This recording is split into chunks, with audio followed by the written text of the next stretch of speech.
សូមក្រាបថ្វាយបង្គំព្រះធម៌និងព្រះសង្ឃសូមលំអរកាយវិចារចិត្តសូមជម្រាបសួរដល់បងប្អូន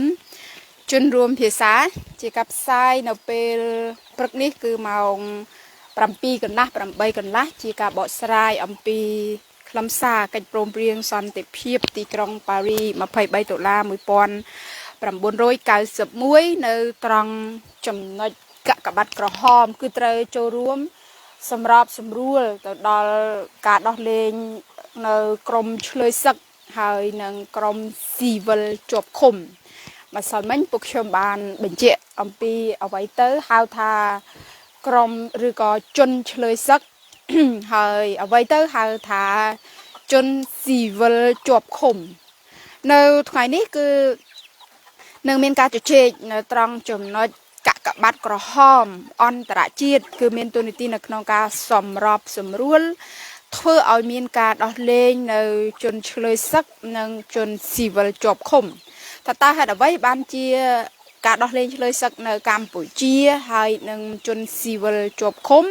ទៅជាមានការពាក់ព័ន្ធជាមួយនឹងកាកបាទក្រហមអន្តរជាតិហើយបើបងប្អូនជនរួមភាសាបានអានទាំងស្រុងនៅក្នុងចំណុចនេះគឺវាទៅលំអិតនៅក្នុងឧបសម្ព័ន្ធទី4គឺការរៀបចំជនភៀសខ្លួនជនផ្លាស់ប្ដូរទីកន្លែងកម្ពុជាហើយនឹងមានការជាប់ពាក់ព័ន្ធជាមួយនឹងឧបសម្ព័ន្ធទី2ពីព្រោះនៅពេលដែលមានការរៀបចំដោះលែងឆ្លើយសឹកនិងជនស៊ីវិលជាប់ឃុំគឺត្រូវតែមានការធានានៅស្ថិរភាពផ្នែកនយោបាយធានាថាមានការធ្វើឲ្យនយោបាយគឺមានស្ថិរភាពហើយនឹងមានការទុកចិត្តគ្នារបស់ភាគីគឺភាគីខ្មែរគ្រប់ភាគីដូចជាការរំសាយនៅកងកម្លាំងការរំសាយនៅសម្ភារៈយោធាជំនួយយោធាទីប្រឹក្សានយោបាយគឺត្រូវតែមានការធានាថាគ្រប់ភាគីបានរំសាយទើបធ្វើឲ្យការរៀបចំការដោះលែងជនឆ្លើយសឹកនិងជនស៊ីវិលជាប់ឃុំអាចធ្វើទៅបានក៏ប៉ុន្តែនៅមានលក្ខខណ្ឌផ្សេងទៀតជាច្រើនដែរដែលបងប្អូនណាដែលចាប់ពីនេះទៅឬក៏កំពុងតែអានកិច្ចព្រមព្រៀងសន្តិភាពទីក្រុងប៉ារីដែរនោះគឺអាចរៀបចំមើលនៅក្នុងការលំអិតគឺក្នុងឧបសម្ព័ន្ធទី2ឧបសម្ព័ន្ធទី4ជាប់ពាក់ព័ន្ធផ្ទាល់រឿងជនឆ្លើយសឹកជនស៊ីវិលជាប់ឃុំហើយចំពោះបងប្អូនណាដែលចង់សួរពាក្យនិងខ្លឹមសារផ្សេងពេលព្រឹកហ្នឹងសូមបងប្អូនជនរួមភាសាធ្វើជាពាក្យឬក៏យើងហៅថាយកពាក្យមកសួរនៅទីនេះបានឬក៏មានជាខ្លឹមសារផ្សេងដែលចង់សួរក៏អាចសរសេរខ្លឹមសារសួរបានដែរបាត់អីពួកខ្ញុំទើបតែបកស្រាយនៅត្រង់កិច្ចព្រមព្រៀងចុងក្រោយក៏ពិតមែនប៉ុន្តែពួកយើងអាចបន្តញែកឲ្យបងប្អូនជនរួមភាសាបានឃើញនៅចំណែកទាំងមូលក៏បានដែរព្រោះនេះគឺជាការបកស្រាយចែករំលែកកិច្ចព្រមព្រៀងសន្តិភាពទីក្រុងប៉ារីជាខ្លឹមសារឡើងវិញព្រោះជិត1000ថ្ងៃជាងពួកខ្ញុំបានធ្វើការបកស្រាយដែលលំអិតមែនទែនទាំងវេយ្យាករណ៍ទាំងពាក្យនីមួយហើយនឹងខ្លឹមសារនីមួយប៉ុន្តែការបកស្រាយនៅពេលនេះគឺពួកខ្ញុំមិនលំអិតដល់ថ្នាក់នោះទេញែកពាក្យនីមួយខ្លឹមសារនីមួយប៉ុន្តែពួកខ្ញុំបញ្ជាក់អំពីជាខ្លឹមសារតើចំណុចនីមួយនោះមានខ្លឹមសារសំខាន់អ្វីខ្លះអញ្ចឹងពួកខ្ញុំតែងតែចាប់យកពាក្យមេយកមកធ្វើការជជែកយកមកធ្វើការបកស្រាយដូចពាក្យថាជនឆ្លើយសឹកគឺមានន័យថាអ្នកដែលជាយោធាហើយត្រូវបានគូបដិបកចាប់បានរៀងខ្លួនគឺហៅថាជនឆ្លើយសឹកព្រោះសឹកគឺមានន័យថាសង្គ្រាមសឹកមានន័យថាកងកម្លាំងទ័ពដែលត្រូវធ្វើនៅក្នុងការប្រយុទ្ធអ្វីមួយ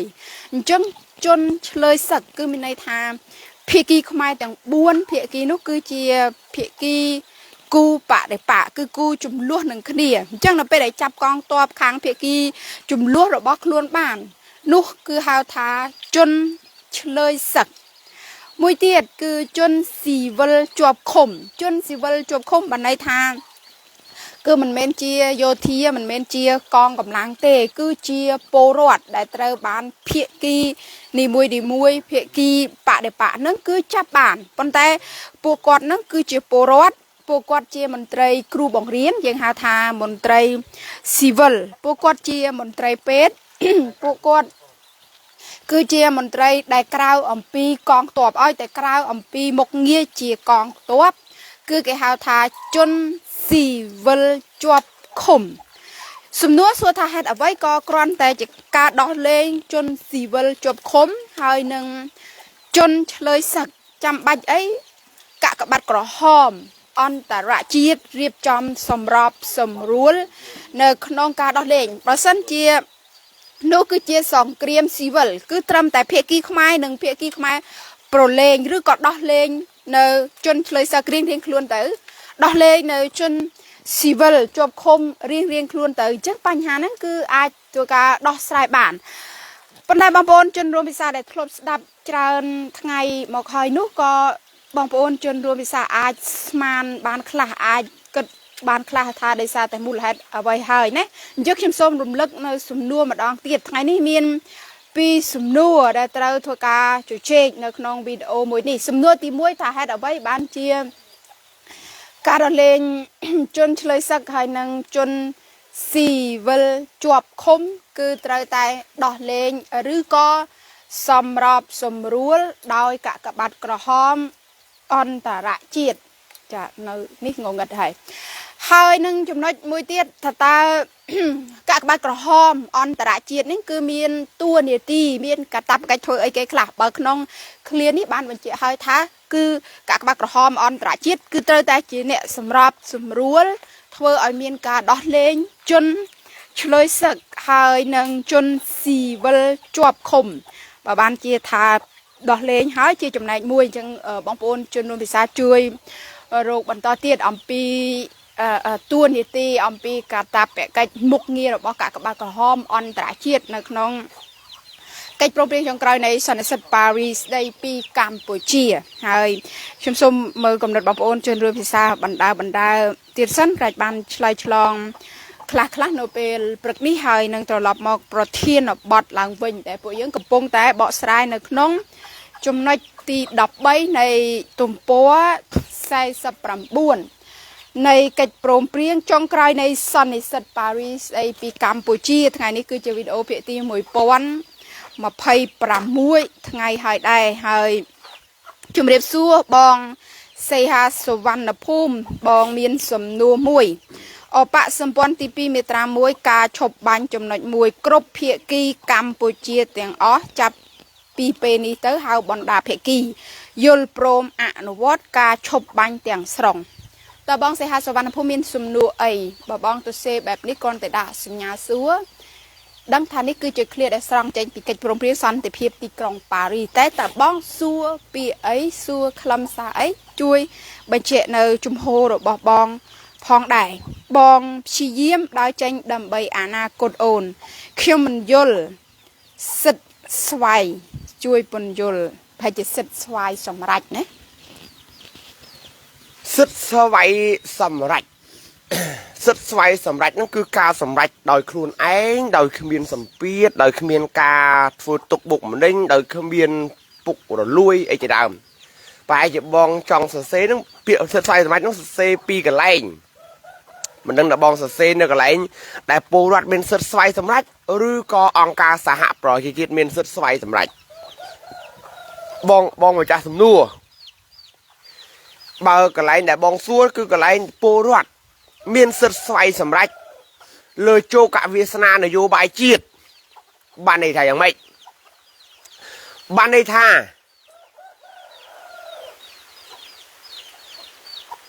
ការបោះឆ្នោតនៅកម្ពុជាត្រូវតែសេរីនិងត្រឹមត្រូវអ្វីទៅឬក៏របៀបបែបណាខ្លះដែលបង្កើតឲ្យមានការបោះឆ្នោតសេរីនិងត្រឹមត្រូវនៅកម្ពុជាបងម្ចាស់សំណួរពេលដែលបងសួរថាតើ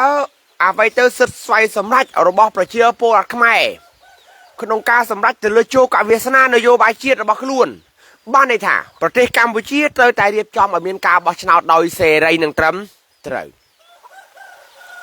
ចោះដំណើរការនៃការបោះឆ្នោតដោយសេរីនិងត្រឹមត្រូវត្រូវធ្វើដោយរបៀបណាបងដាសៀងការបោះឆ្នោតដោយសេរីនិងត្រឹមត្រូវត្រូវមើលមនុស្ស4ឬក៏5ក្រុមនេះទី1អ្នកបោះឆ្នោតគឺប្រជាពលរដ្ឋជាម្ចាស់សន្លឹកឆ្នោតទី2អ្នកឈរឈ្មោះឲ្យគេបោះឆ្នោតគឺគណៈបកនយោបាយដែលបើកឲ្យគេបោះឆ្នោតទី3អ្នករៀបចំការបោះឆ្នោតកោជបទី4គឺតុលាការឯករាជ្យទី5អ្នកសង្កេតការជាតិអ្នកសង្កេតការអន្តរជាតិបើចង់ដឹងថាកម្ពុជាមានការបោះឆ្នោតសេរីនិងត្រឹមត្រូវដោយរបៀបណាឬក៏កម្ពុជាមានការបោះឆ្នោតសេរីនិងត្រឹមត្រូវដែរឬទេត្រូវមើលមនុស្ស4-5ចម្ពោះនេះពាក្យថាសេរីបានន័យថាអ្នកបោះឆ្នោតគឺពលរដ្ឋមានសិទ្ធិសេរីភាពគណៈបកនយោបាយដែលឈរឈ្មោះឲ្យគេបោះឆ្នោតមានសិទ្ធិសេរីភាពកោជបគឺមានឯករាជ្យភាពអព្យាក្រឹតតុលាការមានឯករាជ្យភាពមានអព្យាក្រឹតអ្នកសង្កេតការបោះឆ្នោតអ្នកសារព័ត៌មានអ្នកសង្កេតការជាតិអន្តរជាតិគឺត្រូវតែអ្នកសង្កេតការឯករាជ្យអ្វីទៅពលរដ្ឋមានសិទ្ធិសេរីភាពបានន័យថាពលរដ្ឋអាចរិះគន់មេដឹកនាំបានអាចបាតកម្មបានអាចទាមទារតវ៉ាបានអាចប្តឹងផ្ដាល់បាន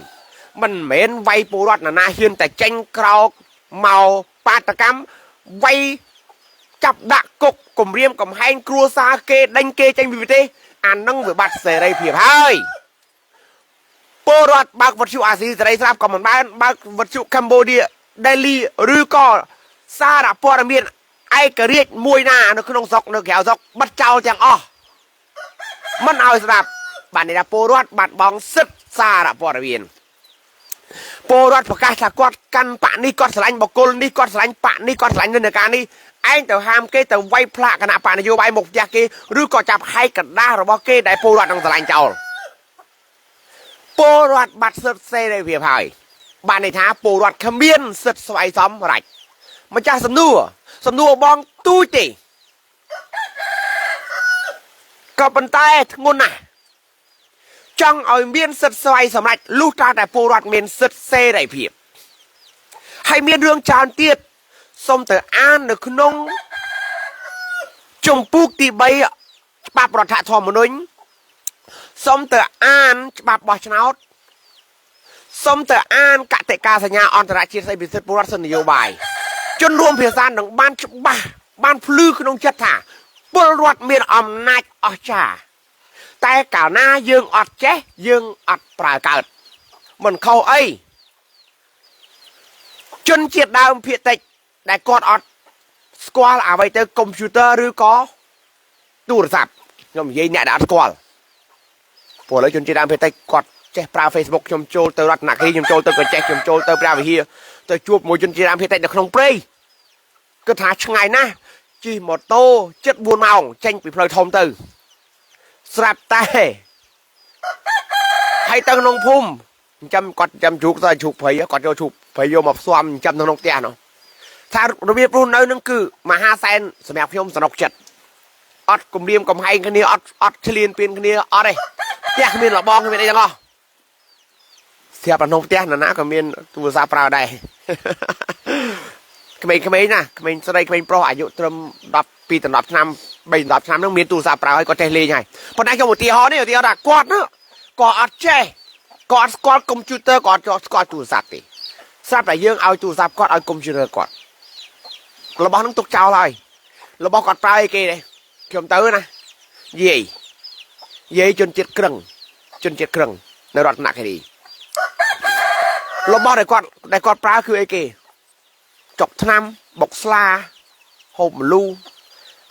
ហើយរបៀបដែលគាត់រស់នៅនិយាយពីចក្រានគាត់និយាយគាត់ធ្វើតែប៉ុណ្ណឹងទូរស័ព្ទទូរទស្សន៍បទសុកុំដាក់ក្បែរគាត់មិនប៉ះទេ lâu năng miên cái chạy ơi vật sự cái chạy ơi mà đang nhom bán trăm cho năm thì còn thắc cái chạy ơi còn chú hỏi slide và văn năng sân đó là mà mình chân luôn bìa giả bịa thả sứt xoay sầm lạch được không cách pro riêng săn tại việc thì công Parisได้ดมได้เอาโปรวัตเพื่อจะมาจัดโจกับเวียดนามนโยบายเชียดคือโปรวัตเมียนสุดเซ่ไรเพียบบ่าวโปรวัตเมียนสุดเซ่ไรเพียบเต้คือมันอาจเมียนสุดสวยสำหรับตีอันตอนจับตีสุดสวยสำหรับคือเจอใจเอาคณะปะนโยบายอย่างคณะปะนโยบายโต้ทมเมียนกรอคลั่งซอยคณะปะนโยบายเธอแต่เมียนเอากาประกวดประเจงกันเนี่ยสมาเพียบกันเนี่ยมันแม้ขณะปะtôi thời ban kiaเลือกพระกับวัดเจ้าขณะปะอันเชียงขณะปะอัดกันอำนาจtôi ban kia cầm tíchเจ้าkiaสำรับkia cùng riêng cùng hayสักการมาจนปะอัดเต้สามารถจึกปะสักการมาจนปะขณะกรรมการดังนอปะเมปะดีมวยนิววยเมียนสุดเซไรเพียบกอดเมียนสุดนี่เยสุดได้กอดเมียนสุดเวอร์นโยบายกอดเมียนสุดประโกประกาศเอาปีเพียบมันเพราะอะไรดอกบ้าปะดัตเต้กอดเมียนสุดเมียนอะไรเพียบanh rùng đi bạc kê châu cầm tích bạc kê châu sắm lắp mê bạc đánh cái nào bạc này vô bài kê rùng cầm tích sạc cam mà chôn bạc đứa có cùng riêng cầm hành pol rót đại con pro bạc kê pro tê nâng ọt miên tê ban này thả rót tha với bao men chưa rót tha bao đại vơ áo miên cả bao nào xe đây đừng trầm trở lại ọt cao tranh chia pol rót đại miên sật xoay xâm rạch lại chân luôn phía xảเปียทากาบาชาสไลด์ตรำเตอคล้ายองปีคณะปานโยบายเมียนสัตสไลด์เพียบโปรัดเมียนสัตสไลด์เพียบคือโกโจบอถอยเมียนสัตได้เมนโกโจบอจีระบาปะเทเมนโกโจบอจีเมนจีโกโจบอระบาดันในการนโยบายปะเทอันหน้าบังการโกโจบอช่วยสามารถจักปะนะโว้ยอัดแจ็คมาโปรัดเนี่ยโกโจบอเมียนโกตาปะเวียมันได้โกโจบอเชื่อสถาบันอาบเชียครับเชื่อสถาบันไอกระเดียให้จำบ่าสามารถจะปะคือเชื่อเพื่อเชื่อสามารถจะโกโจบอเอาโกโจบอไอกระเดียอย่างไรเฮ้คนได้กี่ทั่วเป็นตอระยะเพียบอำนาจเตอร์โกโจบอนังเมียนปะนี่บุญเมียนปะนูบุญให้หนังเมียนองการสังคมซิวิลปีอันนังหายโกโจบอได้เมียนอำนาจมีตลอดเพียบอำนาจให้เจ้าคณะปะโตจ่อเจ้าคณะปะได้ขี้นี่อันเมียนกับไอ้ขนมสับเพียเจี๊ยให้ขี้นี่เถอะกาเตอบ้าชาวได้อ๋อเนี่ยเอาจากคณะปะทมเนี่ยเอาจากคณะปะได้เมียนอำนาจtừ cănโกโจบอเนี่ยบังเพลกคณะปะโตจ่อแล้วใช่โกโจบอไอ้กระเด็ดคือจะโกโจบอได้เรื่องได้กรมปรึกษาทอมด้วยหรือก็เรื่องดาวตลาดก้าหรือก็เรื่องดาวสเปียเจียดได้กำปงกันได้เนี่ยเชื่อสมาชิกกลุ่มกรมโกโจบอมันอาเชื่อสมาชิกปาร์ตี้มาเชื่อสมาชิกปาร์ตี้ได้หรือจำบัดบังการโกโจบอเถอะเอ้ยจนรวมเพียงการบอชาวมันอาเสรีจำแต่ไรบาร์กาหน้าสมาชิกโกโจบอกือเชื่อสมาชิกปาร์เฮ้ยปันได้ถ้าเคยมาทัวร์โกโจบอเคยเรียนดำในปีปะนังเจ้าแล้วทอมาได้เดี๋ยวไอ้มันเคยนี่เคยก่อนดาสมาปะนังขีดเนี่ยดาสนาเมาดอกไปก่อนเมากันโกโจบอก่อนแรงเมียนเดินในกาปะนะเฮ้ยเมาวิ่งปัญญาตัวนะเมาวิ่งขยมการเจนปีใหม่ขยมชัวโปดเอาขยมชัวสรุนการแต่ขยมโดยโต้ขยมเจี๋ยโกนหรือบ่ใหม่เอาขยมเป้แต่ขยมเป็นกับล็อกขยมเจี๋ยโกนหรือบ่ใหม่เอาหรือบ่ขยมไอ้แล้วขยมจะให้ขยมโดยแต่เจี๋ยโกนหรือบ่ใหม่เอาขยมโดกับเงาขยมเป็นการกำนัดหรือบ่ขยมคือการปีใหม่หรือบ่ขยมแต่ได้นึงจนรวมเพียงขยมยิ่งจังเหมือนมันเนี่ยได้จากฮังกาทำมันอาจจังแต่รู้ที่เขาปนได้เจ๋ขนมปะริยากะประเทศมวยได้เมียนนีแต่รอดมันไอ้ที่เนี่ยจังเลือกนะดะก็บานได้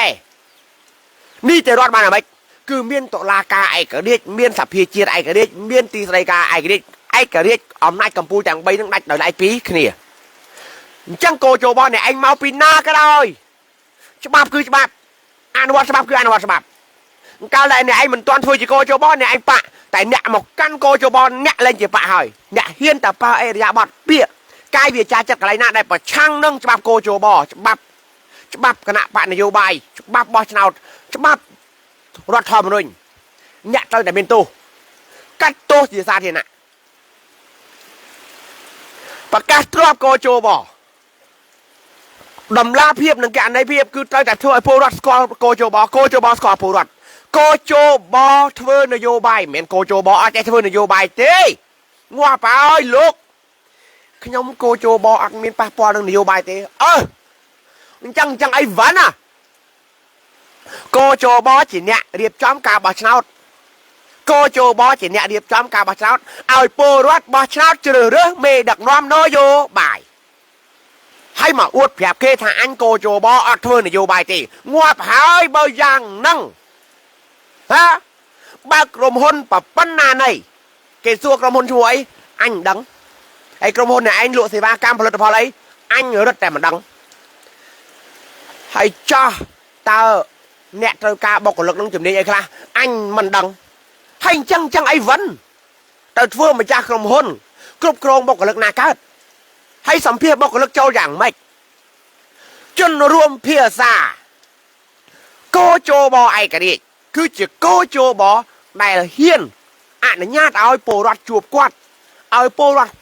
ស្គាល់ក្រមសីលធម៌វិជ្ជាជីវៈទួនាទីការទទួលខុសត្រូវរបស់កោជបប្រវត្តិកោជបត្រូវប្រកាសជាសាធារណៈរយៈពេល6ខែឬក៏1ឆ្នាំឲ្យពលរដ្ឋរៀនសិនតើកោជបជាណាអាចធ្វើជាអាជ្ញាកណ្ដាលដើម្បីរៀបចំការបោះឆ្នោតបានឬអត់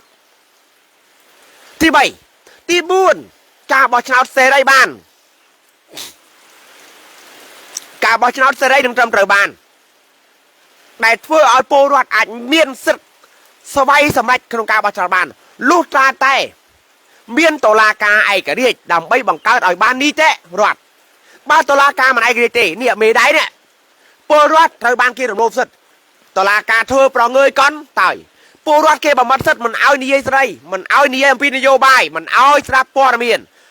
តុលាការធ្វើប្រងើយកន្តើយបើមិនចឹងទេចាប់ពលរដ្ឋដាក់គុកទៀតណែមិនធំតែមិនជួយពលរដ្ឋទេ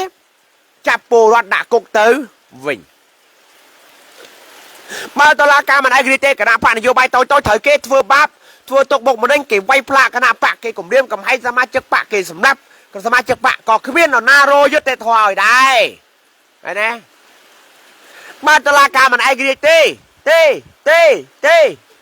កោជប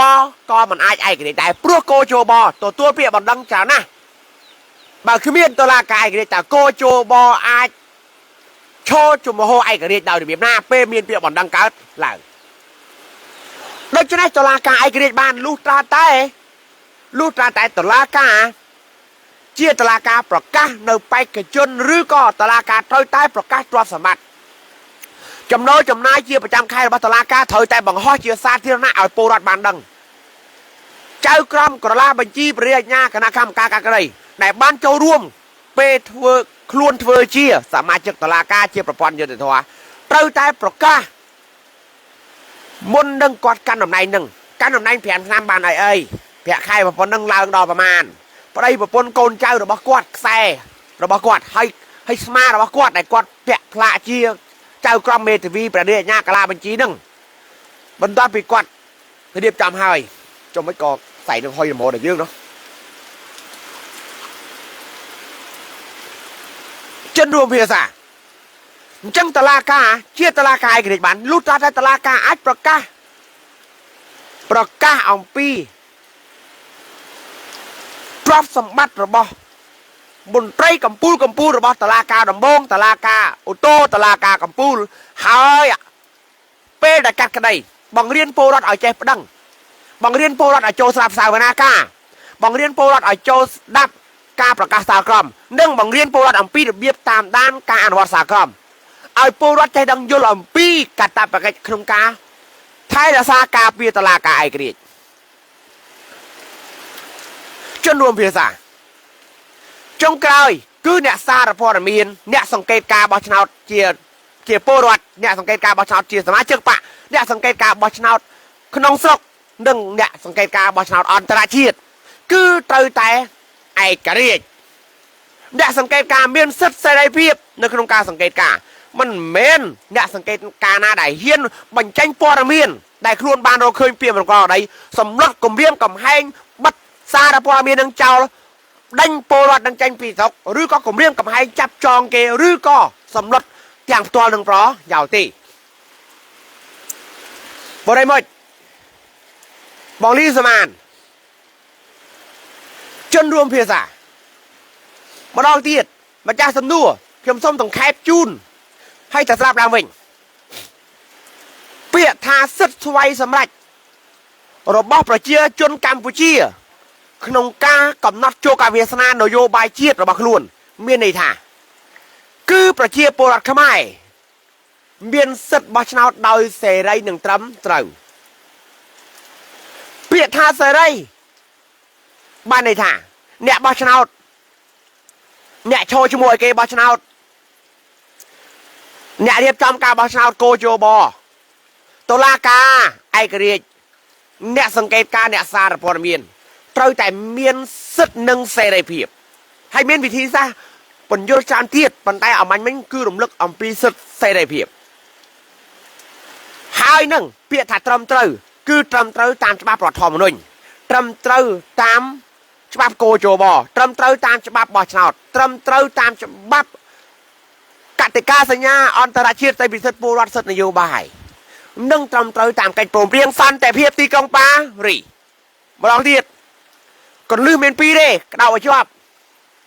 កន្លឹះទី1ខ្ញុំលើកម្រាមដៃ5តើម្រាមដៃ5ទាំង5នេះតំណាងអីខ្លះ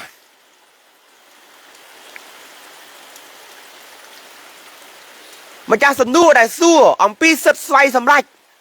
របស់ប្រជាពលរដ្ឋខ្មែរក្នុងការកំណត់ជោគវាសនានយោបាយរបស់ខ្លួនគឺទី1គឺម្រាមដៃទាំង5តើម្រាមដៃទាំង5នេះតំណាងនរណាខ្លះទី2ពាក្យថាសេរីនិងត្រឹមត្រូវសេរីគឺមានសិទ្ធិសេរីភាពត្រឹមត្រូវបានន័យថាស្របតាមច្បាប់ស្ដាប់ពាក្យពីរនឹងយកទៅបំបែកឡើងវិញណាហើយចង់បានរឿងនឹងកើតឡើងទេចង់ឲ្យការបោះឆ្នោតសេរីនិងត្រឹមត្រូវនៅកម្ពុជាកើតឡើងទេចង់ទេអ្នកចង់អ្នកអត់ចង់អត់ទៅលែងសួរអ្នកអត់ចង់ហើយអ្នកចង់អ្នកដែលចង់ឲ្យការបោះឆ្នោតនៅកម្ពុជាគឺសេរីនិងត្រឹមត្រូវសូមប្រើសិទ្ធិពលរដ្ឋរបស់អ្នកដើម្បីសំពងក្បាលជនក្បត់ជាតិពុករលួយលក់ជាតិផ្ដាច់ការកុម្មុយនីសកុំប្រើហិង្សាកុំប្រើការជេរប្រមាថកុំប្រើការលាបពណ៌កុំពឹងយួនបាយអាមេរិកពឹងអាមេរិកបាយយួនកុំពឹងចិនបាយយួនកុំពឹងយួនអាមេរិកបាយចិនកុំឲ្យសោះតែប្រើអំណាចទាំង5របស់ពលរដ្ឋអំណាចទាំង5របស់ពលរដ្ឋសុភាជួយរំលឹកបន្តិចចុះហើយយើងចូលប្រធានបទតែម្ដងបើចង់បានការបោះឆ្នោតសេរីត្រឹមត្រូវអំណាចទាំង5របស់ពលរដ្ឋទី1គឺអំណាចនីតិបញ្ញត្តិដែលមានរដ្ឋសភាប្រតិសភាធ្វើការទៅលើការអនុម័តច្បាប់ការបង្កើតច្បាប់តូចៗដែលចេញពីច្បាប់រដ្ឋធម្មនុញ្ញនិងការធ្វើឲ្យមានការអនុម័តទៅលើរឿងជាតិទាំងឡាយរឿងផែនការថវិការឿងយុទ្ធសាស្ត្រជាតិជាដើមអំណាចទី2ដែលយើងជាពលរដ្ឋមានគឺអំណាចនីតិប្រតិបត្តិគឺមានន័យថាមានទីស្តីការគណៈរដ្ឋមន្ត្រីមាននាយករដ្ឋមន្ត្រីមានរដ្ឋមន្ត្រីមានក្រុមរក្សាខេត្តស្រុកឃុំប៉ុស្តិ៍រហូតដល់ភូមិគឺជាស្ថាប័នដែលធ្វើការអនុវត្តច្បាប់យើងហៅថាជាស្ថាប័ននីតិប្រតិបត្តិ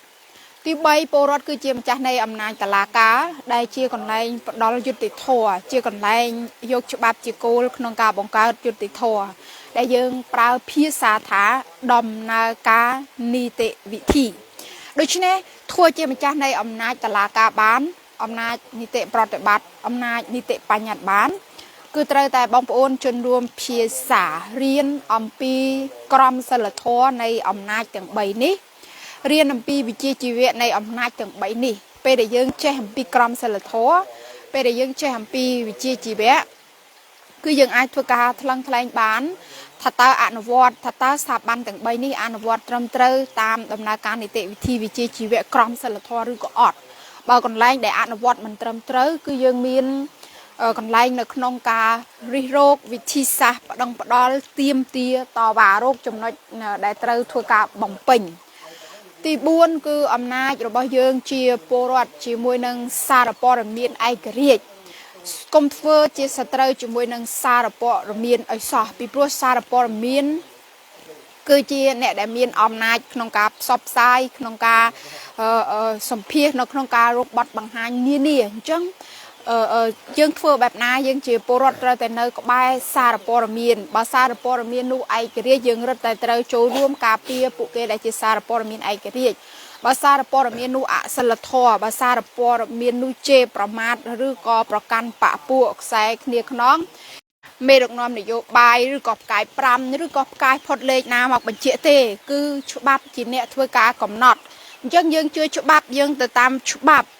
ជាក់ស្ដែងដូចជានៅក្នុងរដ្ឋធម្មនុញ្ញជំពូកទី3អំពីសិទ្ធិនិងករណីកិច្ចរបស់ពលរដ្ឋខ្មែរពលរដ្ឋមានសិទ្ធិនៅក្នុងតោះបងប្អូនជនរួមភាសាគឺពលរដ្ឋមានសិទ្ធិនៅក្នុងការធ្វើនយោបាយមានសិទ្ធិក្នុងការរើសមេដឹកនាំនយោបាយពលរដ្ឋមានសិទ្ធិនៅក្នុងការបញ្ចេញមតិយោបល់មានសិទ្ធិនយោបាយសិទ្ធិសេដ្ឋកិច្ចសិទ្ធិវប្បធម៌និងសិទ្ធិសង្គមធម៌មុននេះដាច់សង្ឃឹមថាបងប្អូនជនរួមភាសាត្រឡប់មកវិញពោះនៅទីនេះគឺភ្លៀងចាដោយសារតែមេឃនៅទីនេះភ្លៀងហើយមកវិញឡើង 4G ទៀតមេឃនៅទីនេះភ្លៀងហើយនឹងមេឃនៅស្រអាប់នៅឡើយទេអត់ភ្លឺទេម៉ោង7 8ហើយខ្ញុំសូមបញ្ជាក់សរុបទៅចោះអំពីអំណាចទាំង5របស់ពលរដ្ឋដែលមានគឺអំណាចនីតិបញ្ញត្តិអំណាចនីតិប្រតិបត្តិអំណាចតុលាការអំណាចសារព័ត៌មានឯករាជ្យនិងអំណាចរបស់ពលរដ្ឋដែលមាននៅក្នុងច្បាប់ហើយអ្វីដែលបងប្អូនជនរួមភាសាអាចធ្វើបាននៅក្នុងអំណាចទាំង5នេះមុនគេដែលត្រូវធ្វើនោះទី1គឺឆ្វេងយល់អំពីក្រមសីលធម៌ក្រមសីលធម៌គឺមានន័យថាសិល5ឬក៏គោលការណ៍ដែលស្ថាប័ននីមួយយកធ្វើជាគោលក្នុងការអនុវត្តទី2បងប្អូនជនរួមភាសាត្រូវតែឆ្វេងយល់អំពីវិជ្ជាជីវៈមានន័យថាតួនាទីកាតព្វកិច្ចស្របតាមច្បាប់តួនាទីកាតព្វកិច្ចដែលច្បាប់បានកំណត់មិនមែនដោយសារតែគាត់គឺជាអ្នកដែលមេដឹកនាំនយោបាយនោះហើយធ្វើតាមអំពើចិត្តធ្វើតាមអារម្មណ៍របស់ខ្លួនឯងទេបើអ្នកគឺជាមន្ត្រីពេទ្យគឺអ្នកមានវិជ្ជាជីវៈនៅក្នុងការព្យាបាលអ្នកជំងឺមិនខ្វល់ថាអ្នកជំងឺនោះគឺជាចោរឬក៏អ្នកស្អប់ប៉ុណ្ណាក៏ដោយនេះហៅថាជាការគោរពវិជ្ជាជីវៈដូច្នេះអំណាចទាំង5នេះដែលបងប្អូនជនរួមភាសាអាចធ្វើបានមុនគេ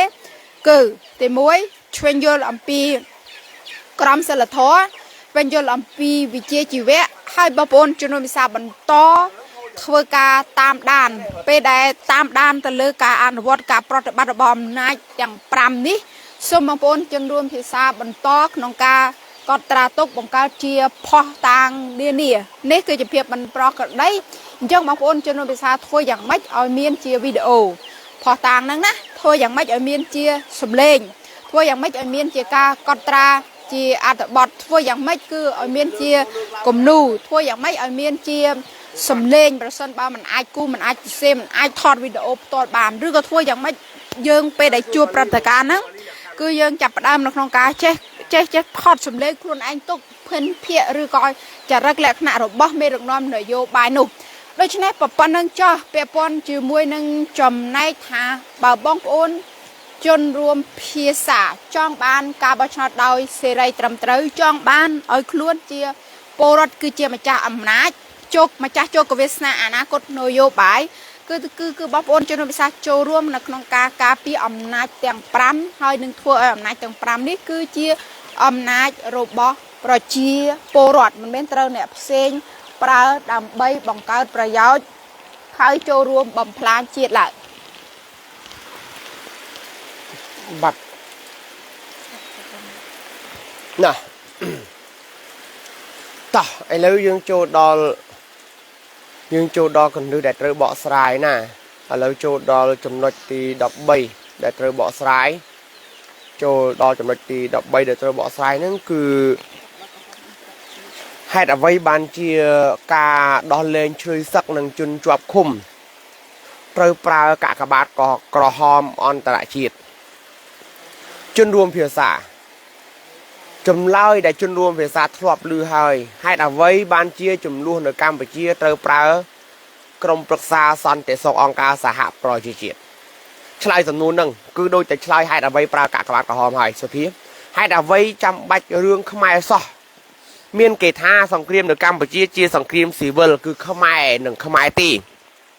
ហើយចុះបើអញ្ចឹងមិនក៏ចាំបាច់ប្រើក្រមប្រឹក្សាសន្តិសុខអង្គការសហប្រជាជាតិប្រើឧត្តមស្នងការទទួលបន្ទុកសិទ្ធិមនុស្សអង្គការសហជាតិប្រើអគ្គលេខាធិការអង្គការសហប្រជាជាតិប្រើកាកបាទក្រហមអន្តរជាតិហេតុអីសូមជឿបងប្អូនជនរួមភាសារឿងថានៅខ្មែរប៉ុន្តែវាមិនមែនតែជារបស់ខ្មែរបើនេះគ្រាន់តែជាសង្គ្រាមរបស់ខ្មែរបើនេះគ្រាន់តែជាសង្គ្រាមស៊ីវិលម្លេះគ្រាន់តែការដោះលែងឆ្លើយសឹកម្លេះគ្រាន់តែការដោះលែងជនស៊ីវិលជាប់ឃុំមិនទៅពាក់ព័ន្ធអីដល់យន្តការរបស់ពិភពលោកកាកបាទក្រហមអន្តរជាតិហើយនឹងពាក់ព័ន្ធជាមួយនឹងអង្គការសហប្រជាជាតិទេសូមឆ្វេងយល់ថាទី1ដោយសារតែសង្គ្រាមដែលបានកាត់ឡើងនៅកម្ពុជាគឺជាសង្គ្រាមត្រជាក់គឺជាសង្គ្រាមជំលោះភូមិសាស្ត្រនយោបាយដែលតាមប្រវត្តិសាស្ត្រគឺវាចាប់ផ្ដើមដោយផ្ដើមកាត់ឡើងតាំងពីឆ្នាំ1951រហូតមកដល់1989ពេលដែលមានការបង្កើតកិច្ចព្រមព្រៀងសន្តិភាពទីក្រុងប៉ារីចឹងទី1គឺជាចំនួនភូមិសាស្ត្រនយោបាយដែលមានការជាប់ពាក់ព័ន្ធជាមួយនឹងប្រទេសដែលបានមកចុះហត្ថលេខាក្នុងកិច្ចព្រមព្រៀងសន្តិភាពទីក្រុងប៉ារីនឹងឯងដែលគេព្រមមកសារភាពថាពួកគេមកទទួលខុសត្រូវនៅអ្វីដែលបានកាត់ឡើងនៅកម្ពុជាគឺបង្កើតយុត្តិធម៌គឺចូលរួមក្នុងការទទួលខុសត្រូវនៅក្នុងការបញ្ចប់ជំលោះភូមិសាស្ត្រនយោបាយទី2ក៏ព្រោះតែវាគឺជាសង្គ្រាមឈ្លានពានដែលបរទេសគឺឈ្លានពានទឹកដីខ្មែរដែលបរទេសព្យាយាមបំផ្លាញនយោបាយបំផ្លាញឯករាជ្យបំផ្លាញឯកភាពជាតិខ្មែរមិនឲ្យខ្មែរមានឯកភាពមិនឲ្យខ្មែរមានឯករាជ្យមិនឲ្យខ្មែរគឺជាប្រទេសខ្លាំងទេពីព្រោះពេលដែលខ្មែរខ្លាយទៅជាប្រទេសខ្លាំងពួកគេនឹងខ្សោយពួកគេនឹងលែងមានអធិពលក្នុងការ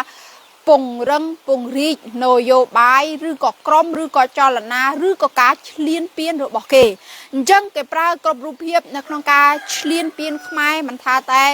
គម្ពីរឯកសារឬក៏ធនធានមនុស្សអ្នកប្រាជ្ញផ្នែកនយោបាយផ្នែកសេដ្ឋកិច្ចវប្បធម៌សង្គមធម៌ឲ្យតែមានអ្នកណាដុសខាងផ្នែកនយោបាយគឺគេត្រូវតែធ្វើវិធីសាស្ត្របន្លំធ្វើវិធីសាស្ត្របង្អូសពេលវេលាដើម្បីឲ្យយើងគឺមិនស្គាល់ជាតិសាសន៍របស់ខ្លួនឯងអាចពង្រឹងជាតិខ្លួនឯងឲ្យមាននយោបាយរឹងមាំឲ្យមាននយោបាយមានស្ថិរភាពឲ្យសេដ្ឋកិច្ចរឹងមាំឲ្យមានវប្បធម៌សង្គមធម៌រឹងមាំបានឡើយអញ្ចឹងគឺមូលហេតុទី2ដែលមានការជាប់ពាក់ព័ន្ធជាមួយនឹងយន្តការអន្តរជាតិកាកបាទក្រហមអន្តរជាតិក្តីអង្គការសហប្រជាជាតិក្តីក៏ព្រោះតែនេះគឺជាសង្គ្រាមឈ្លានពានហើយនឹងមួយទៀតគឺជាសង្គ្រាមប្រឡាយពូជសាសន៍ខ្មែរសង្គ្រាមឧក្រិដ្ឋកម្មហើយនឹងអំពើប្រឆាំងជាមួយនឹងមនុស្សជាតិជាស្ដែងគ្រាន់តែចំណុចទី13នេះពាក្យថាជនស៊ីវិលជាប់ឃុំជនស៊ីវិលមិនដឹងរឿងអីសោះឬក៏គ្រាន់តែជាអ្នកដែលជាគ្រូបង្រៀនគ្រាន់តែជាគ្រូពេទ្យគ្រាន់តែជាពលរដ្ឋនៅក្នុងប្រទេសបែរទៅជាត្រូវគូបដិបៈហើយគូបដិបៈនោះទៀតសោតគឺសុទ្ធតែមានការជាប់ពាក់ព័ន្ធជាមួយនឹងបរទេសធ្វើឲ្យខ្មែរលែងមើលមុខគ្នាស្គាល់คล้ายទៅជាសត្រូវនឹងគ្នាអញ្ចឹងពលរដ្ឋមិនអាចធ្វើជាម្ចាស់ជោគវាសនាអនាគតនយោបាយមិនអាចរស់នៅក្នុងប្រទេសរបស់ខ្លួនឯងបានអញ្ចឹង3មូលហេតុនេះហើយដែលធ្វើឲ្យការរៀបចំឡើងវិញទាំងអស់ជាក់ស្ដែងគឺរឿង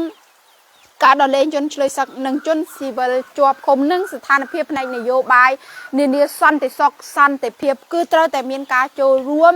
ជាលក្ខណៈអន្តរជាតិហើយនឹងមានការធានាជាអន្តរជាតិដែលពួកគេមកព្រមចុះហត្ថលេខានៅក្នុងកិច្ចព្រមព្រៀងសន្តិភាពទីក្រុងប៉ារីនេះថាបង្កើតសន្តិសុខបង្កើតសន្តិភាពលែងបង្កើតចំនួនភូមិសាស្ត្រនយោបាយបញ្ចប់ការឈ្លានពានគ្រប់រូបភាពឬក៏ ធ្វើឲ្យកម្ពុជាដឹកនាំតាមបែបប្រជាធិបតេយ្យទើបជាការសងកម្ពុជាវិញ បងរតនាពៅហេតុអ្វីយួនដកចេញពីកម្ពុជាមុនច្បាប់កិច្ចព្រមព្រៀងនេះបងខ្ញុំសូមបន្ថែមឃ្លាឲ្យពេញហេតុអ្វីយួនដកកងទ័ពរបស់ខ្លួនចេញជាឯកតោភាគីបានន័យថាដកចេញតែខ្លួនឯងក្នុងកំឡុងពេលដែលគេកំពុងតែរៀបចំពង្រៀងកិច្ចព្រមព្រៀងសន្តិភាពទីក្រុងប៉ារីឬក៏មុនថ្ងៃ23ដុល្លារថ្ងៃចុះហត្ថលេខា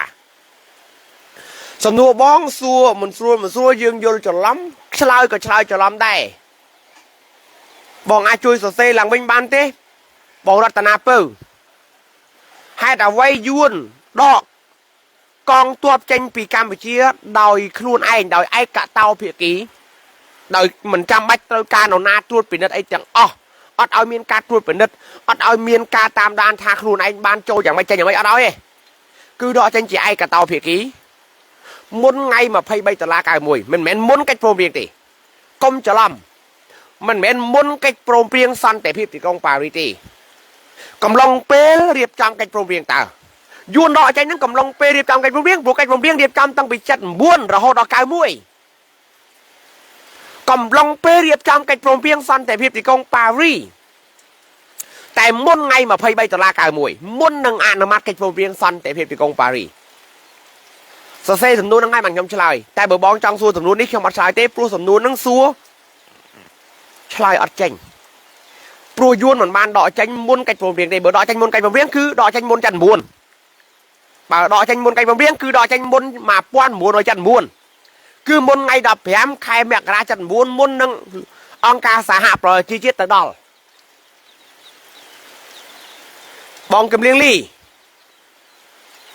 ជនរួមភាសាដែលឃើញកណនីមួយឈ្មោះសុជាតិហែមអីសរសេរជនរួមភាសានេះជាមួយចាស់ទេបើជនរួមភាសានៅតែបន្តឆ្លើយឆ្លងជនរួមភាសានឹងចាញ់ឧបាយកល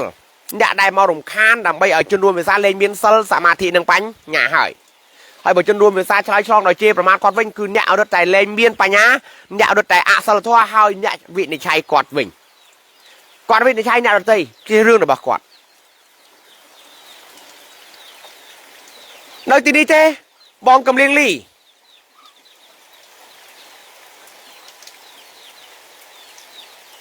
អត់នៅទេបងកំលៀងលីបងកំសឿងចឹងដឹងហើយណោះដឹងថាកណនីណាជាកណនីរំខានកណនីណាជាកណនីម៉ូចាស់ហើយណោះជួយរំលឹកគ្នាផងមើលជនរួមភាសានៅទីនេះហាក់ដូចជាមិនចូលរួមដើម្បីជួយរំលឹកគ្នាសោះបើអត់រំលឹកគ្នាហើយចង់ដើរទៅមុខចង់ជួយជាតិជួយយ៉ាងម៉េចមើលបងលីសំអានបងសឹម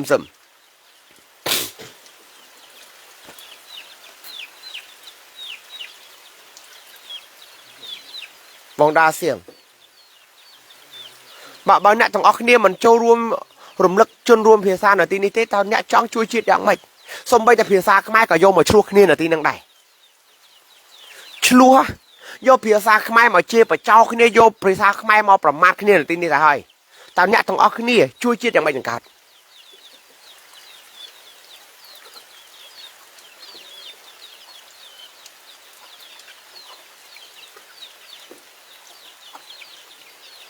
តោះដើរបានណា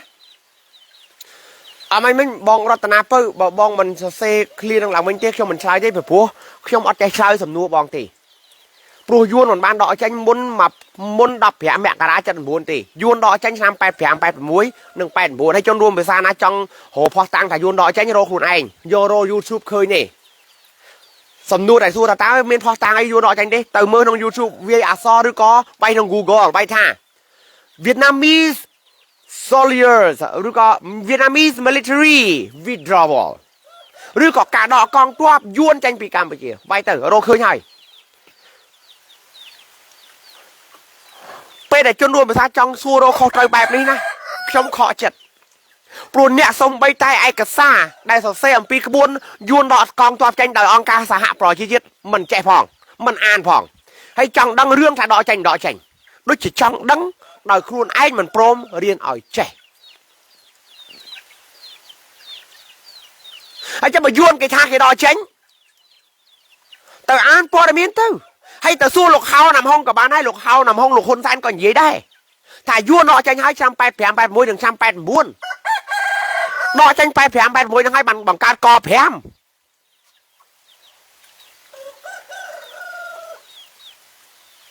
ទេពួកខ្ញុំកំពុងតែនិយាយក្បួនថាយួនដកចេញបែបណាអស់កងទ័ពយួនដកបែបណាទើបខ្មែរឯករាជ្យលេចនៅក្រោមអាណានិគមយួនទាំងផ្ទាល់និងប្រយោលអត់ខំប្រឹងពុះពៀខ្នះខ្នែងឲ្យធ្វើឲ្យឯកសារនេះអនុវត្តទេខំប្រឹងទៅអង្គុយឈឺចាប់រឿងគេនិយាយផោឬក៏និយាយពិតរៀនមើលរឿងហ្នឹងរឿងយើងរៀនទាំងអស់គ្នាតើបើលោកហៅនំហុងលោកហ៊ុនសែនគណៈបកប្រជាជនថាឲ្យយួនក៏ថាដែរហើយទៅពេលយើងទៅរកផោះតាំងទៀតហើយចោះមិនក៏មិនរកផោះតាំងអារឿងអនុវត្តកិច្ចព្រមព្រៀងសន្តិភាពទីក្រុងប៉ារីសដែលអូនតាក់ជាអ្នកដកកងទ័ពយួនចេញពីកម្ពុជាមិនក៏មិនទៅរកផោះតាំងអាហ្នឹងវិញហាអាគេដកចេញជាឯកតោភាគីគេចង់ថាដកតែអាវនៅសល់ទាំងអស់មិនយើងដឹងបើគេថាអ្នកដកហ្នឹងឥឡូវគិតមើលគេថាគេដកប៉ុន្តែគេដកតែអាវគេមកវិញស៊ីវិលទាំងអស់ដកតែឈ្មោះជាឧត្តមសេនីយ៍វីរៈសេនីយ៍ឯកគេដកតែឈ្មោះជាកងទ័ពមកវិញឈ្មោះចៅសុកឈ្មោះតាវ៉ៅឈ្មោះទីទុយឈ្មោះកូឡាបឈ្មោះបាក់សីឈ្មោះសារុនណាដឹង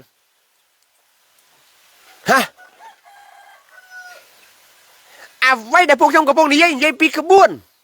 ថាដើម្បីឲ្យដឹងថាកងទ័ពបរទេសដកចេញពីកម្ពុជាអស់គឺអនុវត្តកិច្ចព្រមព្រៀងសន្តិភាពទីក្រុងប៉ារីស23ដុល្លារ91យើងរកក្បួនយកទៅត្រៀបយកទៅត្រួតពិនិត្យនៅក្នុងការដកកងទ័ពបរទេសជនរួមភាសារៀនអានឹងសិតតែរៀនមិនមែនជនរួមភាសាសួរខ្ញុំថាធ្វើឲ្យចោះមានផោះតាំងអីដែលយួនដកចេញ85 86 89នឹងអត់យ៉ាគិតជ្រៅយ៉ាងហ្នឹងបានគិតរយៈអញ្ចឹងគេធ្វើស៊ីយើងអាហូតណាអ្នកវិញអីរឿងបងម្ចាស់ទលេមេគង្គ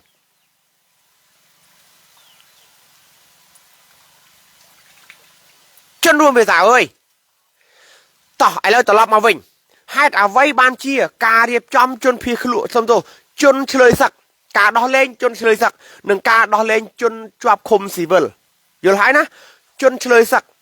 គឺបានន័យថាកងទ័ពរបស់លោកប៉ុលពតកងទ័ពរបស់លោកសឿនសានកងទ័ពរបស់សម្ដេចសីហនុត្រូវបានកងទ័ពលោកហ៊ុនសែនជីស៊ីមេរិនប៉ែនសវណ្ណចាប់បានកងទ័ពរបស់លោកហ៊ុនសែនជីស៊ីមេរិនត្រូវបានកងទ័ពលោកប៉ុលពតចាប់បាននោះក៏ហៅថាជនឆ្លើយសឹកដែរពាក្យថាជនឆ្លើយសឹកគឺជាកងទ័ពដែលត្រូវបានគូបដិបកចាប់បានជនស៊ីវិលជាប់ឃុំគឺជាពលរដ្ឋនិងជាមន្ត្រីស៊ីវិលដែលមិនមែនជាកងទ័ពរបស់គូបដិបកចាប់បានពាក្យទាំងពីរនេះហើយដែលធ្វើឲ្យពួកខ្ញុំបានស្គាល់ខ្មែរពិតប្រាកដពាក្យទាំងពីរនេះហើយដែលធ្វើឲ្យពួកយើងបានដឹងច្បាស់ថាតាមពិតគឺខ្មែរត្រូវបានគេយកទៅសម្លាប់ដោយប្រើវិធីសាស្ត្រនេះសោះជនរួមភាសាកងទ័ពលោកហ៊ុនសែនចាប់កងទ័ពលោកប៉ុលពតយកទៅសម្លាប់ចោលដឹងចោលថាយ៉ាងម៉េចទេគឺពួកចិនកុម្មុយនីសគឺពួកចក្រពត្តិអាមេរិកលពូសបោសូកងទ័ពរបស់ត្រីភាគីលោកតាសឿនសានសម្ដេចសនុលោកខៀវសំផនប៉ុលពតត្រូវបានចាប់បាន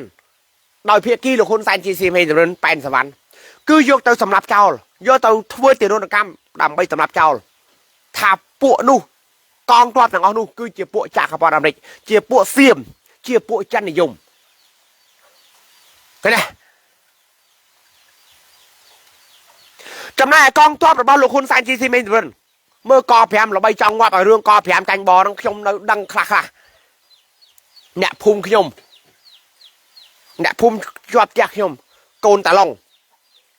បងប្អូនគាត់3នាក់សោះប្រុសគឺយកទៅធ្វើជាកងទ័ពទៅ3ស្លាប់អស់2នៅសល់1មកវិញខុនចាញ់ពេលហ្នឹងគេហៅថាខុនសន្ធុំខុនធំខុនសន្ធុំអញ្ចឹងហើយថាខុនចាញ់ទៀតឬក៏ចាញ់បងមិនដឹងប៉ុន្តែគាត់ថាខុនចាញ់ស្លាប់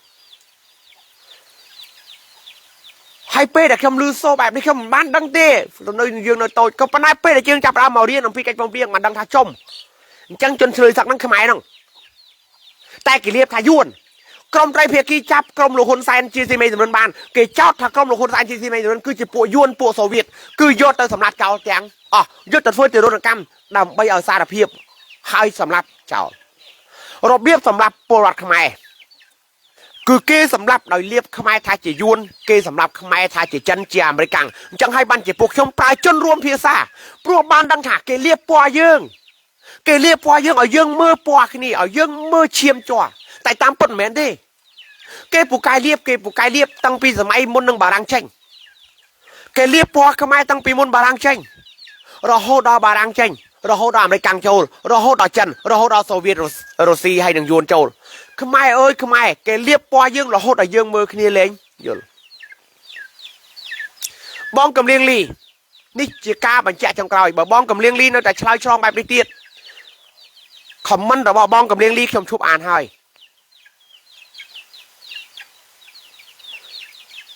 ชมส้ม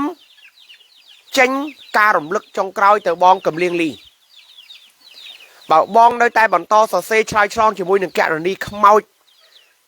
แกะเนนดีได้เชียขมเอาคือทั่วอ้อยในแต่บอกยมมือของมันบองพองให้จนรวมเป็นซาก็คืนของมันบองชายชองเตียดบองหักโดยเชี่ยมันแจสลับขึ้นนี่ชมเหม็นท่าบองเอาแจสลับไปนะคือหักโดยเชี่ยมันแจสลับขึ้นนี่บ่าวขึ้นกี่เชี่ยไม่บองบองเชี่ยไม่เกวิงขึ้นเกสำหรับโกนบองบองจนสำหรับโกนเกวิงแต่บองกำเลียงลีเมียนบองนองไอ้นาทีนี้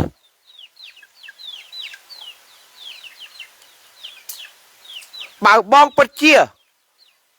จังชูนึงบอกกุล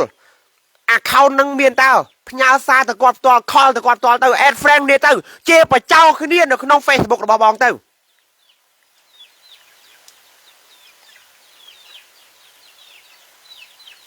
บ้องกับเลี้ยงลี่เจี๊ยก้าดมลึกจังกรอยขยมหนึ่งชุบอ่านคำมันระบองกับเลี้ยงลี่ปีปลวกบ้องบันเท่าบันเตียบกล้าจะเชี่ยจำปีจีดเกจะเจ๊ขี้เนี้ยเรื่องหลกตามหลกสีเกจะเจ๊ขี้เนี้ยเจ๊ปะเจ้า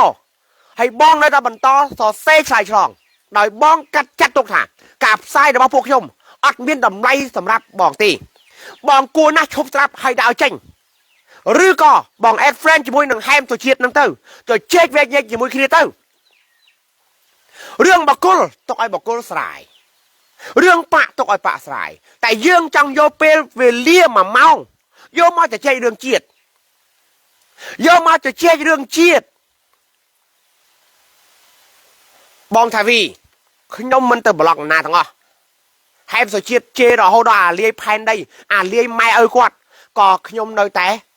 บอลตอนไหนยี่แต่ขนมมันอ่านของมันกวดนี่คือเชียไว้เด็กขนมอาจเฟือบานแต่ขนมมันเตอร์บล็อกขนมมันเตอร์รีมูกวดเต็มที่บองทาวีบองทาวีบองทวนคนไหนแต่ขนมมันเฟือตีปีปลุกขนมมันบ้านข้างสองบ้านเนี่ยนั่งที่แต่ผมสได้เนี่ยได้อ้างจากคนไหนจีเนี่ยสารเกียรติแต่เป้ได้มนุษย์เซ่ของมันเกียร์บอกกูหรอก็ใช่ฉลองได้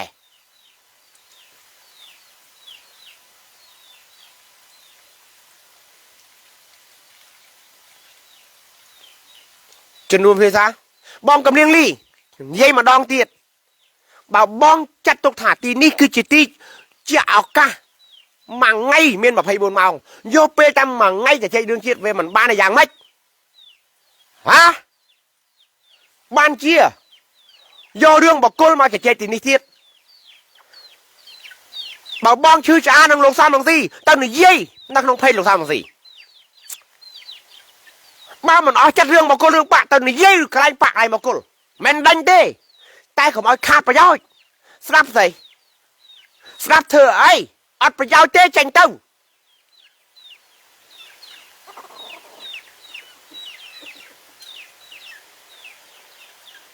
อันแกนี่โซเชียลไฮมนั่งเมียนเฟซบุ๊กตัวคลุงก่อนตาพญาซาตะก่อนแอดเฟรนเนี่ยแต่เจ๊ประเจ้าขึ้นน้องเต้าบ้องเด็กก็เรียกเขาเมียนเป้เต่าต่อเมียนเป้มันเต่าต่อมนุษย์คลา បដៅខ្លះមនុស្សខ្លះរំលឹកឥឡូវបងកំលៀងលីស្រនរំលឹកអត់បដៅទេបងមង្គលសួស្ដីកណីមកចាស់ទេជំនួនភាសាតោះឥឡូវសូមបន្តទៅទៀតជំនួនភាសាបើចាត់ទុកថាខ្ញុំកំពុងឆ្លើយឆ្លងជាមួយនឹងបងកំលៀងលីគឺជារឿងអត់ប្រយោជន៍ជំនួនភាសាចេះមើលស្រាលគេហើយចេះវិនិច្ឆ័យគេហើយកំពុងបដៅគេដោយការវិនិច្ឆ័យគេហើយកែងអះអាងថាខ្លួនឯងហ្នឹងក៏ជាមនុស្សក្រាន់បើចាត់ទុកថាការដែលខ្ញុំចែករំលែកកលឹះទៅឲ្យបងកំលៀងលីកុំឲ្យគាត់លងឥឡូវនេះបងគង់រដ្ឋីទៅជាបងទៅថាគេព្រុសឃើញទេយកពាក្យខ្មែរយកទៅប្រើអញ្ចឹងមិនក៏ថាគេព្រុស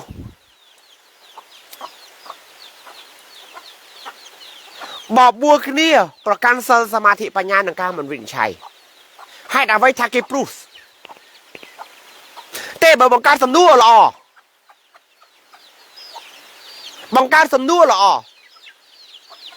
តែកុំចោតប្រកាន់គេកុំដាក់សញ្ញាខណ្ឌសញ្ញាអូទាននឹងកតុយមើលមិនក៏ថាគេព្រុសអញ្ចឹងតោះតើបានហើយដល់សមម៉ោងតិចប៉ុន្តែធ្វើមិនឲ្យជនរួមថាយល់កលឹះទាំងទេ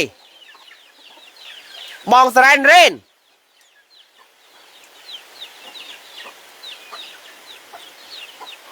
ហេតុអ្វីការដោះលែងឆ្លើយសឹកនឹងជនស៊ីវិលជាប់ឃុំត្រូវធ្វើឡើងដោយកាកបាទក្រហមអន្តរជាតិដោយដែលជនរួមភាសាសួររឿងកងទ័ពយួនដល់ចេញពីកម្ពុជាដែលខ្ញុំបានបកស្រាយខាងដើមអញ្ចឹងថាសង្គ្រាមនៅកម្ពុជាមានយួនឈ្លានពានសង្គ្រាមនៅកម្ពុជាមានចិនយួនហែកគ្នាសង្គ្រាមនៅកម្ពុជាមានយួនចិនសូវៀតអាមេរិកហែកគ្នាសង្គ្រាមនៅកម្ពុជាមានយួនចិនអាមេរិកបារាំងសៀមសម្ព័ន្ធមិត្ត NATO សម្ព័ន្ធមិត្តម៉ូសាវីរបស់យួនរបស់សូវៀតរបស់អាមេរិកហែកគ្នាសង្គ្រាមនៅកម្ពុជាគឺជាសង្គ្រាមអក្រិតកម្មប្រល័យពូជសាសន៍ប្រឆាំងនឹងមនុស្សខ្មែរលៀបខ្មែរថាជាកងទ័ពវៀតកុងយកខ្មែរទៅសម្លាប់លៀបខ្មែរថាជាកងទ័ពវៀតមិញយកខ្មែរទៅសម្លាប់លៀបខ្មែរថាជាពួកចក្រអាមេរិកយកខ្មែរទៅសម្លាប់លៀបខ្មែរថាជាពួកចិននិយមយកខ្មែរទៅសម្លាប់គឺការលៀបពណ៌ទាំងបងថាវីអ៊ូអញ្ចឹងហើយបានជាពួកយើងព្យាយាមយករបស់4យ៉ាងយកមកអោបក្នុងចិត្តឲ្យជាប់ច្បាប់ជានិច្ចត្រូវតែយកច្បាប់មានតែច្បាប់ទេដែលធ្វើឲ្យយើងបាត់ពណ៌យកច្បាប់មកប្រើចូលតឡាការផ្លុកអ្នកឯងឋានៈប៉ុណ្ណាក៏ដោយអ្នកឯងអត់ឋានៈក៏ដោយតែចូលតឡាការផ្លុកគេមើលតែផោះតាំងសាស័យគេមើលតែនីតិវិធីទេបើថាអីគេចោលប្លន់នេះគេអត់ខ្វល់អ្នកឯងនឹងមេប៉ាទេគេខ្វល់រឿងទង្វើប្លន់របស់អ្នកតើមានផោះតាំងសាស័យអំណាចច្បាស់លាស់ទេថាអ្នកជាចោលប្លន់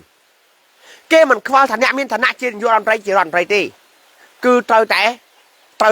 ផ្ដន់ទាទោសតាមច្បាប់រឿងការអនុវត្តច្បាប់មិនត្រឹមត្រូវនឹងហើយដែលធ្វើឲ្យពួកយើងខំប្រឹងរៀនដើម្បីឲ្យច្បាប់អនុវត្តត្រឹមត្រូវជនរួមភាសាជនឆ្លើយសឹកហើយនឹងជនស៊ីវិលជាប់ឃុំគិតមើលគេចាប់ពលរដ្ឋខ្មែរដាក់គុកគេចោទថាពួកនឹងពួកយួនឃើញទេយកខ្មែរទៅសម្លាប់ហើយគេហៅថាពួកនឹងគឺជាពួកយួនជនស៊ីវិលជាប់ឃុំយកខ្មែរយកទៅដាក់គុកបន្ទាប់មកចោទថាពួកនឹងជាពួកចិនចោទថាជាអាមេរិកចោទថាជាសៀមចោទថាជាបរទេសនេះបរទេសនោះចោទថាខ្មែរក្បត់ជាតិខ្មែរតែចាប់ខ្មែរដាក់គុកហើយចោទថាខ្មែរក្បត់ជាតិខ្មែរហើយនរណាគេដែលជាអ្នកចោទថាខ្មែរគឺក្បត់ជាតិខ្មែរគឺជាបរទេសបើនៅខាងភាគីលោកហ៊ុនសែនជាស៊ីមេចម្រិនជនរួមភាសាបងអសរជាក្រាបជួយឆ្លើយតើភាគីលោកហ៊ុនសែនជាស៊ីមេចម្រិន89 79 តើមានបរទេសណាជាអ្នកផ្ដល់ជំនួយសេដ្ឋកិច្ចហិរញ្ញវត្ថុយោធាជំនាញការយោធាចារកិច្ចជំនាញការនយោបាយតើបរទេសណាជាអ្នករៀបចំរដ្ឋាភិបាលសាធារណរដ្ឋប្រជាមានិតកម្ពុជាលោកហ៊ុនសែនជាស៊ីមេចម្រិន Bọn vươn thu ta rồi tham vào rồi bao lục hôn sang chi thì mình vẫn để đắc noam pi thnu chặt bầy mà phây phèm thnu mà phây phèm thnu chặt bầy miễn đăng thế mà phây phèm thnu chặt bầy cứ bẹt cả na tiết ngay ti mà phây buồn thnu chlong chôl mà phây phèm thnu chia ngay Merry Christmas yuan ban đăng thả nơi ngay mà phây buồn chlong chôl mà phây phèm chia ngay Bon Noel ដែលពួកអឺរ៉ុបដែលគ្រប់គ្រងស្រីភាគីលោកតាសឿនសានសំដៅដែលគ្រប់គ្រងលោកពលពតអៀងសារីខៀវសំផននៅពេលនោះ78ចិន Merry Christmas អឺរ៉ុបអាមេរិក Merry Christmas កងទ័ពយួនលើកមកវាយក្រុមលោកពលពតអៀងសារីខៀវសំផនជំនួយយោធាយួនសូវៀតមកដល់ក្រុមលោកហ៊ុនសែនជីស៊ីមេនរិនប៉ែនសវណ្ណវាយ4ដល់10ថ្ងៃខ្ទេចខ្មែរក្រហមដែលដឹកនាំដោយលោកពលពតអៀងសារីខៀវសំផននេះព្រោះខ្លួនទប់ទល់ជាមួយនឹងក្រុមលោកហ៊ុនសែនជីស៊ីមេនចម្រើនផងក្នុងស្រុកទប់ទល់ជាមួយនឹងយួននិងសូវៀតផងក្រៅស្រុកអញ្ចឹងក្រុមលោកពលពតវាយបានតែ4ដល់10ថ្ងៃទេถึงពាក់កណ្ដាលទៀតថ្ងៃ24ធ្វើសង្គ្រាមចូលមកវល់ក្បាលមើលហើយនៅក្បាលសែនកងទ័ពយួនចូលមកវល់សែនធ្វើសង្គ្រាម4 10ថ្ងៃថ្ងៃ25រាប់មកពាក់កណ្ដាលទៀតថ្ងៃ24ឆ្លងចូលថ្ងៃ25 25 26 27 28 30 31 7ថ្ងៃថ្ងៃ1រហូតដល់ថ្ងៃ7មករា7ថ្ងៃទៀតថា8ថ្ងៃចុះគឺ5ដល់10ថ្ងៃតែកន្លះខែគត់វាយប្រទេសមួយតែ5ដល់10ថ្ងៃទេលយនៅលើផែនដីនេះទោះបីប្រទេសនឹងខ្សោយប៉ុណ្ណាក៏ដោយក៏មិនអាចវាយ5 10ថ្ងៃឲ្យហើបដែរវាយ5 10ថ្ងៃឲ្យហើបខ្ញុំមិននិយាយជ្រៅប៉ុណ្ណេះពិចារណាព្រោះមិននិយាយជ្រៅប៉ុណ្ណេះគិតទៅដល់តើយួនប្រើក្បួនវាយពីខាងក្រៅមកអាចធ្វើឲ្យខ្មែរក្រហមមកលាយអត់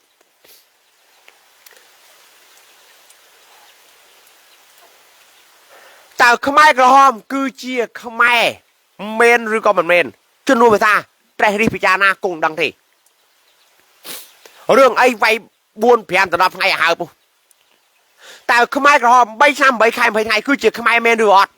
សុំទៅពិចារណាទៅដឹងឲ្យទៅមើលលោកលន់នល់វាយណាទៅមើលរបបសាធារណរដ្ឋលោកលន់នល់វាយណាវាយយួនចិនសូវៀតលោកលន់នល់បារាជ័យចិនយួនសូវៀតគឺជាអ្នកគ្រប់គ្រងប្រទេសខ្មែរទាំងមូលក៏ប៉ុន្តែតើនរណាគឺជាម្ចាស់ពុតប្រកាសនៃរបប3ឆ្នាំ8ខែ20ថ្ងៃគិតពិចារណាទីកងចាញ់នេះហេតុអ្វីវាយ5ដល់ថ្ងៃអាហើបខ្មែរក្រហមអាហើបលោកពលពតអៀងសារីខៀវសំផនស្លេះប៉ុណ្នេះហេតុដែលធ្វើឲ្យការរៀបចំជនឆ្លើយសឹកដោះលែងជនឆ្លើយសឹកនិងជនស៊ីវិលជាប់ឃុំនេះគឺដោយហេតុប្រទេសកម្ពុជាស្ថិតក្នុងចំនួនភូមិសាស្ត្រនយោបាយសុភាពបញ្យលហើយសង្គ្រាមនៅកម្ពុជាជាសង្គ្រាមឈ្លានពានសង្គ្រាមកម្ពុជាគឺជាសង្គ្រាមប្រឡាយពូជសាសន៍ដែលបរទេសរៀបចំឲ្យទាំងស្រុងដូច្នេះមានតែអង្គការសហប្រជាជាតិមានតែកាកបាទក្រហមអន្តរជាតិទេទើបជាស្ថាប័នអភិជាក្រិតដែលអាចរៀបចំជនផ្លាស់ប្ដូរទីកន្លែងជនស៊ីវិលជាប់ឃុំជនឆ្លើយសឹកទាំងអស់នេះរស់នៅមានសិទ្ធិសេរីភាពបើទោះបីជាវាមិនបានល្អឥតខ្ចោះប៉ុន្តែបើប្រៀបធៀបឲ្យលោកហ៊ុនសែនរៀបចំវិញមើលប្រៀបធៀបឲ្យលោកពលពតរៀបចំវិញមើលប្រៀបធៀបឲ្យលោកតាសឿនសានសម័យឈនុរៀបចំវិញមើលប្រៀបធៀបឲ្យយួនឲ្យចិនអាមេរិកឲ្យបារាំងឲ្យបរទេសណាមួយរៀបចំវិញមើលគឺមានតែអង្គការសហប្រជាជាតិទេដែលជាស្ថាប័នដែលរៀបចំទៅទោះបីមិនបានល្អដោយតែជាសក្តីសង្ឃឹមរបស់ពួកយើងក៏ប៉ុន្តែធ្វើឲ្យយើងបានដឹងច្បាស់ថាប្រវត្តិសាស្ត្រខ្មែរគឺខ្មែរមិនបានសម្រាប់ខ្មែរគ្មានសង្គ្រាមស៊ីវិលទេអ្វីទាំងអស់សិតតែគេរៀបចំហើយយើងមើលឃើញរូបភាពឃើញសង្គ្រាមស៊ីវិលឃើញលោកហ៊ុនសែនវាយពលពតឃើញលោកពលពតវាយលោកហ៊ុនសែនមើលនឹងព្រៃតាមក្នុងទីអ្នកអត់ពិចារណាអ្នកចាញ់បោកដូចជាគេផ្សាយលក់សាប៊ូអញ្ចឹងសាប៊ូកក់ទៅវ៉ាវអាកំពុងអសក់ឡើងចង្អេងចង្អាងគាត់កក់សាប៊ូនឹងវឹបដាក់កង្ហារមកវ៉ាវនៅតែស្អាតគេកក់អាសាប៊ូល្អពេលតែគេធ្វើការផ្សព្វផ្សាយដល់ពេលគេលក់សាប៊ូដូចសាប៊ូកក់សក់ក្បាលសរុនអញ្ចឹងសាប៊ូកក់សក់ក្បាលសរុន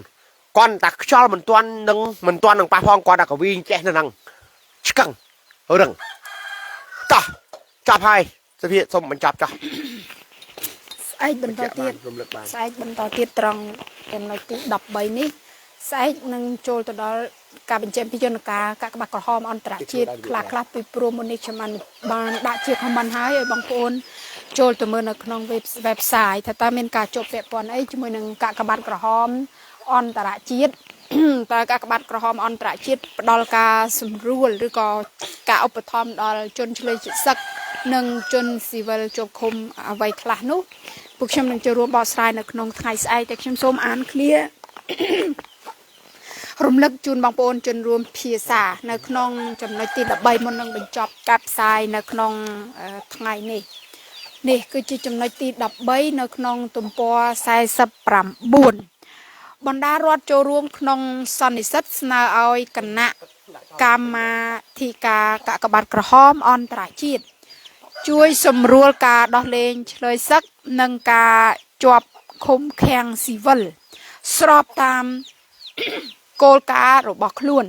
បណ្ដារដ្ឋទាំងនេះត្រៀមនឹងជួយដល់គណៈកម្មាធិការកាកបាទក្រហមអន្តរជាតិនៅក្នុងភារកិច្ចនេះអញ្ចឹងស្អែកនឹងបញ្ជាក់រឿងកាកបាទក្រហមអន្តរជាតិខ្លះតែបងប្អូនជួយអានបន្ថែមជាឯកសារយោងជាគំនិតគឺឧបសម្ព័ន្ធទី2និងឧបសម្ព័ន្ធទី4ពីព្រោះនៅក្នុងឧបសម្ព័ន្ធទី2និងឧបសម្ព័ន្ធទី4នឹងមានបញ្ជាក់ពីសកម្មភាពរបស់កាកបាទក្រហមអន្តរជាតិសូមជួយរកផងស្អែកយើងមកជួបគ្នានៅក្នុងការចែករំលែកបងប្អូនជនរួមភាសាដែលស្រឡាញ់ជាតិសូមជួយអនុវត្តសិលសមាធិបញ្ញាការមិនវិនិច្ឆ័យទាំងកាយទាំងវិចារនិងចិត្តផងដែរពីព្រោះបើស្រឡាញ់ជាតិជួយគ្នានៅក្នុងការអនុវត្តហើយចំពោះបងប្អូនណាដែលចង់បានឯកសារដែលពួកខ្ញុំមាននឹងអាចផ្ញើសារមកបានហើយនឹងចង់ចូលរួមពិភាក្សានៅក្នុងការបោះពុម្ពសៀវភៅកិច្ចព្រមព្រៀងសន្តិភាពទីក្រុងប៉ារីសក៏អាចផ្ញើសារមកបានដែរព្រឹកនេះសូមក្រាបថ្វាយបង្គំលាសូមជម្រាបលា